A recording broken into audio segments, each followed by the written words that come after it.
नमस्कार, बहुत बहुत स्वागत है आप सभी का बुलेटिन में। मैं हूं आपके साथ अस्मिता। बुलेटिन की शुरुआत से पहले दिल्ली से सीधा रुख करेंगे छत्तीसगढ़ के मुख्यमंत्री विष्णुदेव साय का।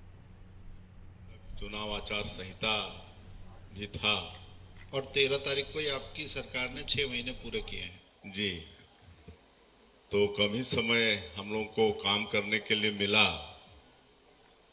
लेकिन 2023 के विधानसभा चुनाव में छत्तीसगढ़ की जनता ने हमारे देश के यशस्वी प्रधानमंत्री श्री नरेंद्र मोदी जी और उनकी गारंटी पर विश्वास किया था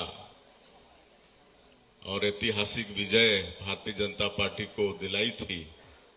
54 सीट और 46% वोट देकर भारतीय जनता पार्टी को सरकार में बैठाई थी। तो हम लोगों का सबसे पहला जिम्मेदारी तो ये था कि जनता का विश्वास हासिल करना। जिस तरह से पिछले 5 वर्षों में पूर्ववर्ती सरकार ने जनता का विश्वास खोया था और उनको सरकार से हाथ धोना पड़ा था और पूरे प्रदेश में भ्रष्टाचार और गुंडागर्दी, लूटपाट, चोरी डकैती सबकी भरमार थी।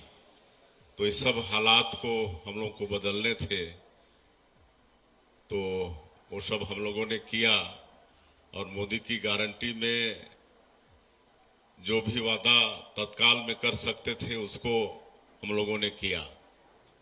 चुनाव कैंपेनिंग के दौरान हमारे यशस्वी प्रधानमंत्री जी ने छत्तीसगढ़ की जनता से वादा किया था कि भारतीय जनता पार्टी की सरकार बनेगी तो जो भी मुख्यमंत्री होगा वो सबसे पहला काम करेगा 18 लाख गरीब लोग जो पिछले 5 वर्षों में प्रधानमंत्री आवास से वंचित हो गए थे, उनके आवास की स्वीकृति देने का काम करेगा। ये माननीय नरेंद्र मोदी जी का वादा था।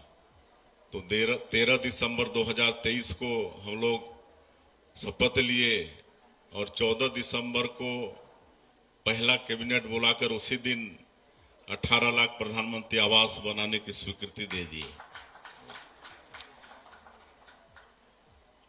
और उसके बाद लगातार मोदी की गारंटी में जो वादा थे उसको पूरा करना शुरू किए।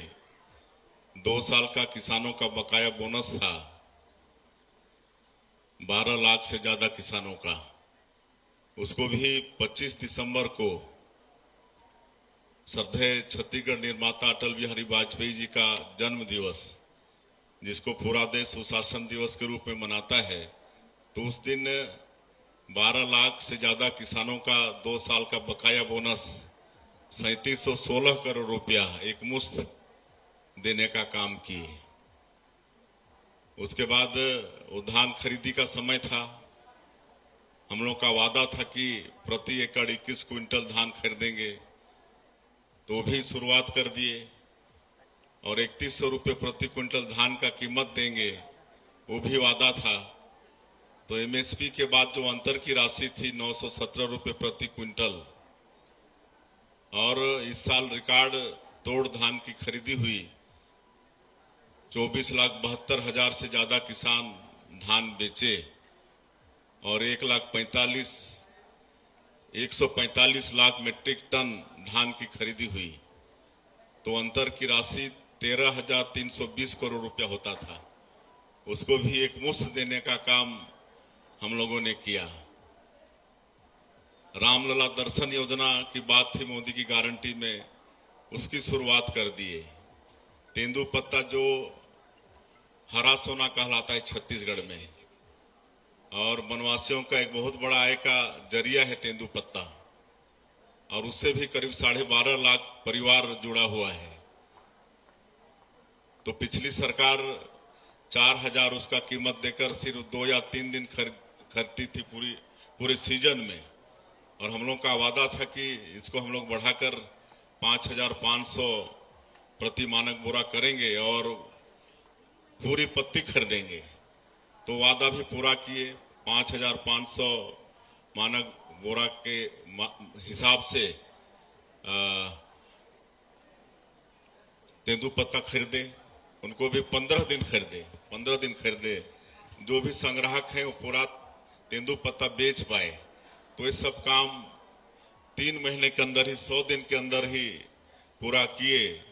तो एक वहां पर चल गया कि जैसे फटाफट खटाखट राहुल गांधी बोलते हैं, तो छत्तीसगढ़ में जल्दी जल्दी उसको साए साए बोलते हैं। तो लोगों में एक ये चल गया कि भारतीय जनता पार्टी की सरकार में सब साए साए हो रहा है। हाँ, बिल्कुल बिल्कुल। मैं नंबर बता देता हूं, कुछ लोगों के पास था। नंबर लिखेंगे 9090191948। मेरे पास पहला क्वेश्चन यहां अरविंद शरण जी का आया है। Arvind ji, mic please.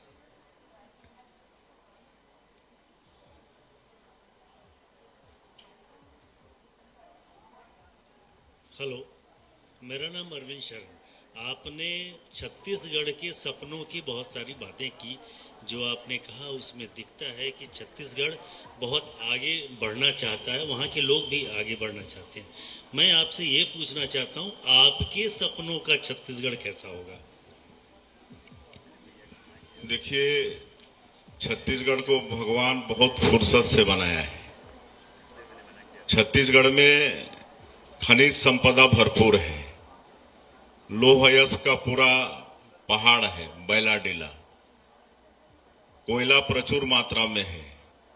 वहां गोल्ड भी है, डायमंड भी है, टीना है और भी बहुत सारे मिनरल्स हैं। वनोपज का पूरा भंडार है। 100